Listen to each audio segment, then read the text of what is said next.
There's a couple of really disturbing things. We're going to start getting into them on tomorrow. So working towards tomorrow's show, we're going to spend a lot of time on the Autopen thing. That thing is that thing's a mess. I mean, the president didn't. I mean, we have the audio. Let's see if we can get that for tomorrow. We have the audio with the president and who was it with Tapper, and he's like, "I didn't do that." Yes, you did, sir. You just signed a bill 2 days ago. No, I didn't. Yes, you did. Oh, well, I guess I did. That shows he was either absolutely incompetent, which is very, very likely, and or somebody else is just using the Autopen and he didn't know what he was signing. That is, I mean, everyone involved with that should, quite honestly, be tried for treason. You are a traitor to the Constitution of the United States. You are taking on the power of the presidency yourself. You don't have the right to do it. And I don't think Kamala Harris was the one doing it. It wasn't like it was in the chain of command. We have any idea who did it? I mean, Susan Rice comes to mind. I mean, Ron Klain comes to mind, right? Who else? Neera Tanden. Who is she? So she was the Center for American Progress president. Oh. She came in as like an advisor. I think she was at OMB, I think, right, Stu, for a while. And then she just kind of, I think she took, actually, then she took Susan Rice's position as the head of interior policy or something like that after Susan Rice left. All these were Obama people that we were like, why the hell are some of these people getting so close to the president and sticking with him that were from the Obama administration? Because the reason why they were all sticking with is because they held the power. Yeah. They held the power. I'm convinced of it. Where does the Autopen live? Do we know? Is that right outside of his desk, kind of like a printer? Is it right outside of the honestly, I don't know. Where is that? I mean, that should be under lock and key, but who has access to that? Yeah. Because that's important. Did the secretary of the president need to give people permission? I mean, there's got to be a chain of command for the Autopen. Yeah. Right? Yeah. Well, we should be looking now because specifically for that question, because the Heritage Foundation just did like a deeper dive into it, and they found that the president was on vacation golfing while some of these pardons are being signed. Which president? Biden. Wait. I'm trying to get my arms around that. He was golfing? Well, did he have an auto club that just hit the ball for him? He could swing a golf club? Yeah. No way. I'm having a hard time believing that. There's no way. I just see a ball on a tee just kind of falling. On his first hole, he only had 1,740 strokes. And an actual stroke or two. But that's a different story. We should look more into that. There was probably an auto walk up the stairs to Air Force One. Seriously. Well, let's open this investigation up for more. Well, we did auto president for a long time. Yeah, we just kind of put it on. This is bad. Yeah. This is really bad. And I guess it's been used since the Bush administration. No, it was used. I think it was used. The first order to be signed was Barack Obama had to sign a big order, and he was, I think, on vacation in Hawaii. Act, yeah, that's the legislation. That was the first legislation done. Oh, what was the first? I think it went all the way back to 2005, I believe, during Bush. It was and the Department of Justice issued an okay, basically, to use it. But it's never been challenged in the Supreme Court. I think it should be. Kind of odd, right? I think it should be. You kind of have to, I don't know, maybe actually sign the bills. I mean, I wouldn't have a problem with an Autopen in a way that you would say it needs to get to the president. It has to have his signature. But if you had it was like the nuclear football. You know what I mean? Where it's with the president at all time, and it could feed something, and he could approve it. But then why not just have him sign it? Just sign it, right? Yeah. So I think that we may not, back in 2004, even 2008, we may not have realized what they would use this for, because we used to think people had some integrity, but obviously not. I mean, this is really, really bad. Again, where's Pam Bondi? If you're thinking about it, though, if you're a second-term president that wants a third term, but you don't really want to say, you just want to be the guy behind the guy in the shadows, the Autopen is the perfect thing for you. Oh, it is. You got a puppet like Joe in there? Yeah, perfect. Yeah.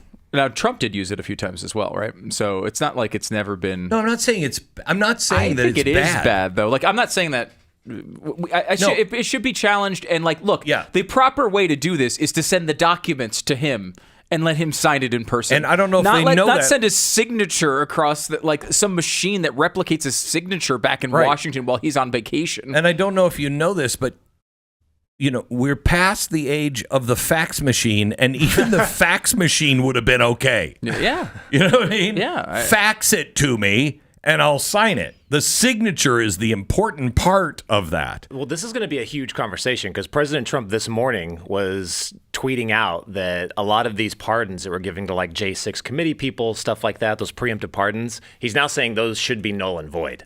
And there's nothing in the Constitution that even comes close to addressing this. Well, come on. I've never seen a president do 6,000 pardons. I mean, how did that system work? You know what I mean? 6,000. That's a lot of batteries on the Autopen. Yeah, it's a lot of batteries on and a lot of batteries on the president. Just to stay awake to understand 6,000 names and cases. So we're gonna get into that tomorrow. Also, what's his face was with Donald Trump this morning, the fighter, Conor McGregor. Yeah. Do we have a clip of that? Yeah, go ahead and play this. What is going on in Ireland is a travesty. Our government is the government of zero action with zero accountability. Our money is being spent on overseas issues that has nothing to do with the Irish people. The illegal immigration racket is running ravage on the country. There are rural towns in Ireland that have been overrun in one swoop, that have become a minority in one swoop. So issues need to be addressed, and the 40 million Irish Americans, as I said, need to hear this, because if not, there will be no place to come home and visit. What a clever way to get him into the White House on St. Patrick's Day. I think this guy is, I don't know anything about him personally. I just know that he wants to run, I think, for prime minister for president in Ireland. And Ireland's in trouble. They all are. They're in trouble. Ireland, it's not the sweet little, first of all, it's now the home of Rosie O'Donnell, so it's not the sweet little place it used to be. But Rosie, I don't know if you should peek outside your window from time to time. The Islamic Brotherhood are setting up shop there, and I don't think they like gay people. They like them even less than the people you think hate them here.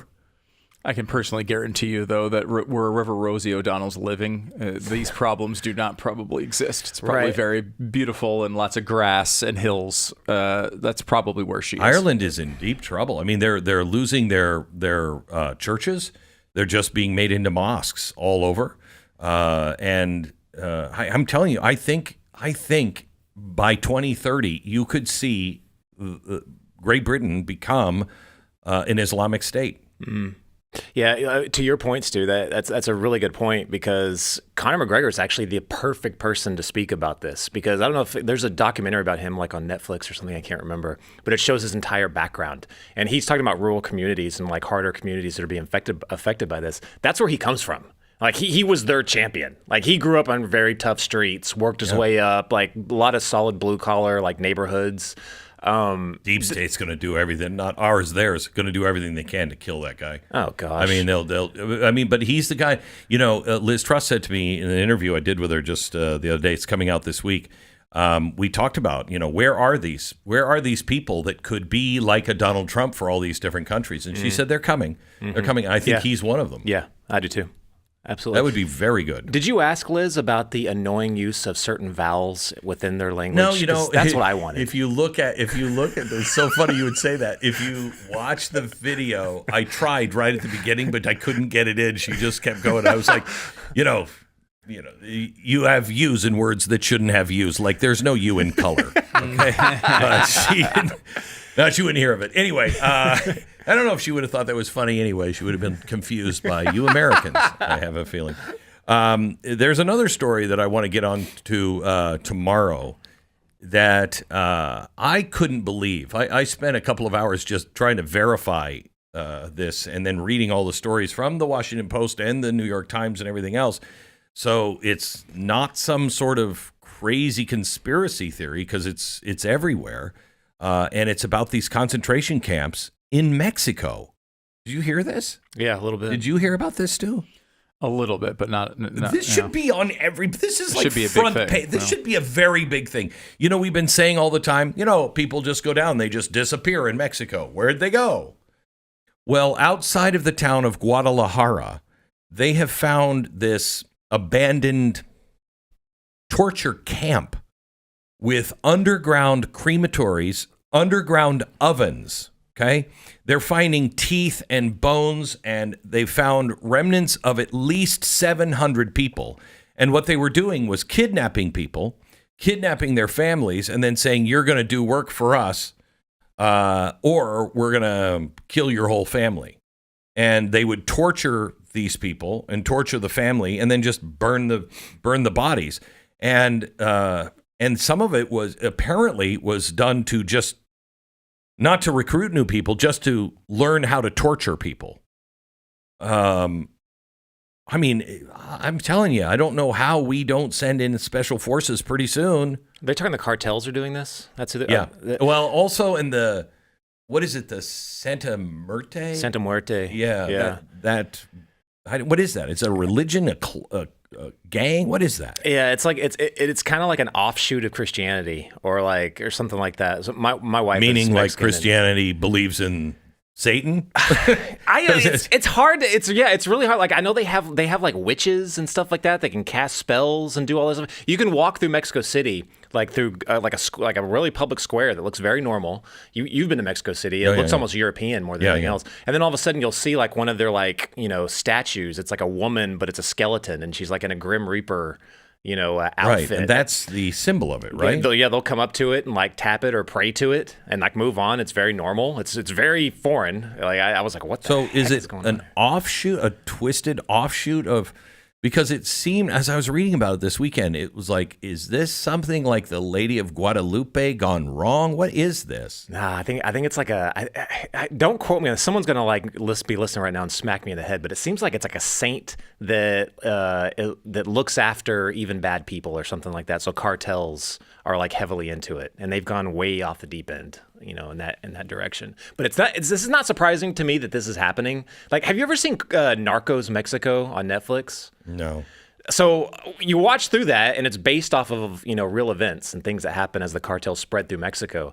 But they'll just kind of randomly throw in like the attorney general is on board or getting paid off, by some of these cartels. Donald Trump's not going to. The people of Mexico, if we go in with special forces and we kill all these groups, people in Mexico are going to love Americans. They're going to love them. Oh yeah. Because nothing's going to happen because all of their. All of the you can't get elected unless you either just turn a blind eye or with the cartels. You can't. They kill you, and they kill everybody around you, and everybody wants to replace you. So, I mean, it's got to stop. It's got to end. I don't know how you separate where the Mexican government, dirty Mexican government officials that are on the take and part of this whole thing. Like, we did a story probably last year where we were talking about, like, there was like a general assigned to crack down on this one cartel in one region. They find out a couple months later that he's on the take and getting paid off. I have to tell you, I think Mexico is a drug state. Mm-hmm. I don't think it's a failed state. I think it's a drug state at this point.